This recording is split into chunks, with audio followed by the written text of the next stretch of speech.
This program is brought to you by FASTSIGNS of Durango. More than fast, more than signs. FASTSIGNS. Do you have an unidentified treasure in your art collection? That's what a number of collectors wanted to know when they brought their would-be treasures to the Fort Lewis College Center of Southwest Studies earlier this month for an evaluation by local Southwestern arts expert Jackson Clark. Some people don't like to go to museums because they see things and they can't own them. It bothers them. Art is not, for the most part, an investment.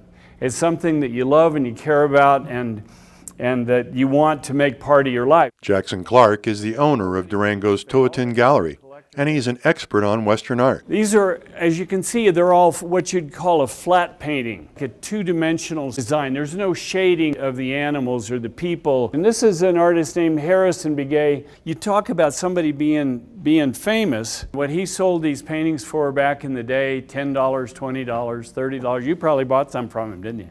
He barely made a living. On this wall is Durango's most famous ever artist, Stanton Englehart. He felt the feminine energy was the strongest energy in the earth. When Mother Earth is out of sorts, all of a sudden he's doing these women, and a lot of them look like they're in real anguish. That was his way of expressing what he felt was going on at the time. This exhibit, called Treasures 2, is on display at the Center for Southwest Studies Museum until the end of February. Part of this is dear to my heart. There's 3 Navajo weavings. The center one is by D.Y. Begay, and the other 2 are her sisters. But she's just a wonderful woman who I think is probably the most groundbreaking Navajo weaver alive.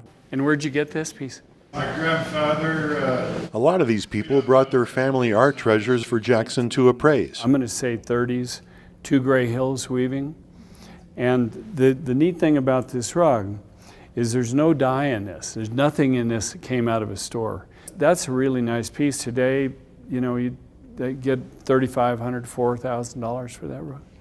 This says Navajo Indian Woman by Roy Kurzweil. In order for a painting to gain in value, there has to be a large body of work by the artist. Roy Kurzweil. Several of his pieces were put up for sale. That piece is, how big are we? And active sales to help dealers like Jackson set prices. He did landscapes, 25 by 18. A painting is valued by the square inch based on the average price of other paintings by the same artist. You're looking at around $3,000.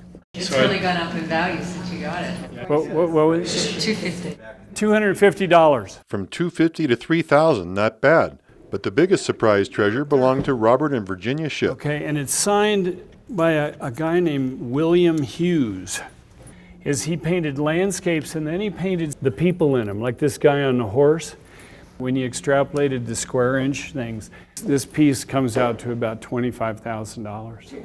If you have an art treasure on your wall at home and want an estimate, why don't you bring it to next year's Western Fine Art Road Show?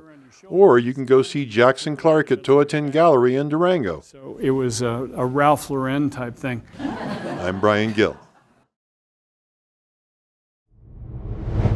The Treasures 2 exhibit is on display at the center now. Visit fortlewis.edu for more information.